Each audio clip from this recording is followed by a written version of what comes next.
मैं 4 पार्लियामेंट और 2 असेंबली लड़ा है, 2 ही लड़ा है। अल्लाह का बड़ा करम है कि मैंने जितना इलेक्शन लड़ा जीता, कभी हारा नहीं है अभी तक। भले यहीं से भी ख़त्म हो जाए मेरी सियासत, क़यादत नहीं सियासत, तो तब भी मुझे परवाह नहीं। एक रिकॉर्ड मेरे साथ रहा कि मैंने ज़िंदगी में कभी हारा नहीं सिवाय सांसों के। मैं ये कह के जाऊँगा कि सांसों ने मुझे हरा दिया, किसी जमहूरियत ने मुझे नहीं हराया। जज्बे फौलादी से डरते रहते हैं, अपनी बर्बादी से डरते रहते हैं। पटना दिल्ली में बैठे कुछ लोग शेर की आज़ादी से डरते रहते हैं। पूरे बिहार और आरजेडी के बाहुबली कद्दावर नेता डॉक्टर मोहम्मद शहाबुद्दीन बीते 1 मई को दिल्ली के पंडित दीनदयाल अस्पताल में अपनी आखिरी सांसें ली। उन्हें दिल्ली के ITU कब्रिस्तान में दफनाया गया। 2017 से दिल्ली के तिहाड़ जेल में बंद डॉक्टर शहाबुद्दीन को एक कोरोना संक्रमित वार्ड में रखा गया था। तबीयत ज्यादा बिगड़ने के बाद उसे 20 अप्रैल को पास ही के दीनदयाल अस्पताल में भर्ती कराया गया था। उसकी मौत से कई सवालिया निशान घेरे में आ गए हैं। उन्हें आखिर कोरोना संक्रमित वार्ड में क्यों रखा गया? उन्हें कोर्ट के आदेश के बावजूद एम्स में भर्ती क्यों नहीं किया गया? उन्हें बिहार लाने की इजाजत क्यों नहीं दी गई?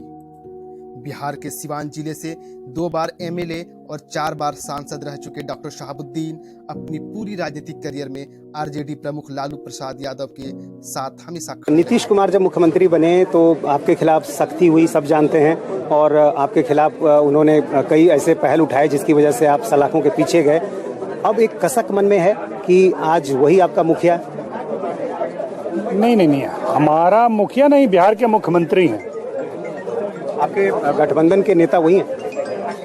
गठबंधन के नेता के नाते वही हैं तो हैं, गठबंधन के नेता हैं। आपके नेता कौन? नहीं, हमारे में नेता तो सभी विदित है, सर्वविदित है कि लालू यादव हैं। लेकिन जब आखिर समय में उन्हें जिसकी सबसे ज्यादा जरूरत थी वे दिल्ली में होते हुए भी साथ नहीं आए।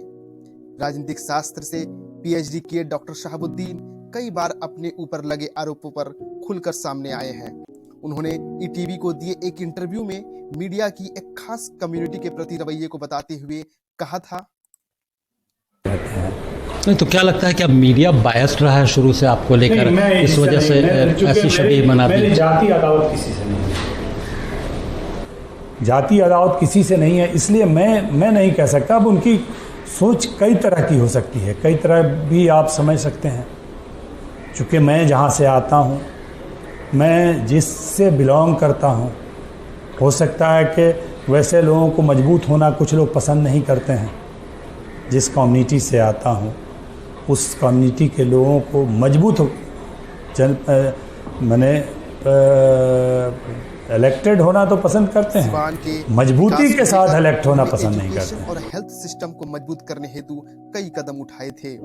ETV उर्दू में दिए इंटरव्यू में उन्होंने यह बात सामने लाई कि खुद इंजीनियरिंग कॉलेज शुरू किया था, आपका प्लान था मेडिकल कॉलेज शुरू करने का, इंडोर स्टेडियम, आउटडोर स्टेडियम, बहुत सारी चीज़ें सिवान में आपने शुरू करने की कोशिश की।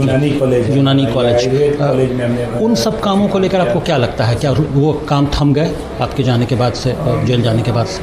वो काम जो हमने प्लान किया था, जो हमारे स्कूल्स थे, वो रुके। मैं नहीं कहता कि सरकार के काम रहे, सरकार करती होगी, तभी एजुकेशन सिस्टम चल रहा है, पर हमारा जो प्लान था वो तो रुक ही न गया। फिर भी जो हमारे पीछे लोग थे उसको आगे ले जाने का जितना ले जाने की कोशिश करना चाहिए करते रहे, उनसे जो हो सकता था। हमेशा विपक्षों के निशाने पर रहे थे। 2005 में BJP JDU गठबंधन सरकार आते ही उन पर कई आपराधिक मामले जुड़ते चले गए।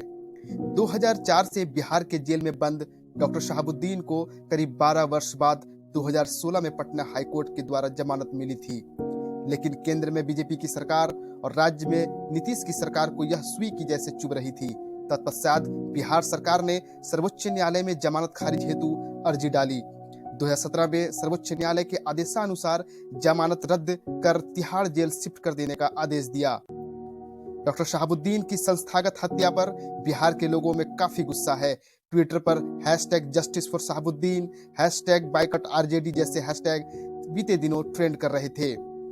पटना निगरानी मंच के अध्यक्ष मुश्ताक राहत जी इस पूरे मामले में क्या कहते हैं, आइए सुनते हैं। शहाबुद्दीन की मौत पूरे राजनीतिक में चर्चा का विषय बना हुआ है, आप इसमें क्या कहेंगे?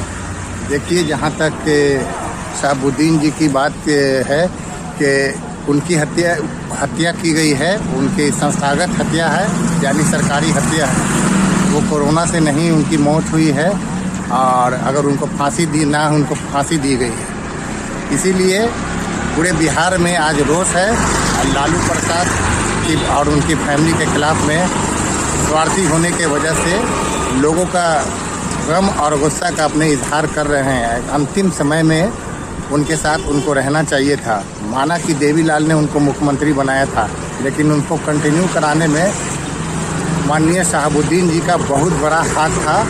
ऐसे समय में इमरान प्रतापगढ़ी और अमानतुल्लाह खान ने उनके परिवार के सर पे हाथ रखा और उनको सम्मान के साथ ITO में दफन किया गया। उस समय भी लालू यादव और उनका परिवार दिल्ली में रहते हुए भी नहीं आया, जो कि अफसोस की बात है और लोगों में गम और गुस्सा है, सदमा है। कैसा लगा अपनी राय कमेंट में जरूर लिखें। वीडियो को लाइक, सब्सक्राइब एवं शेयर जरूर करें।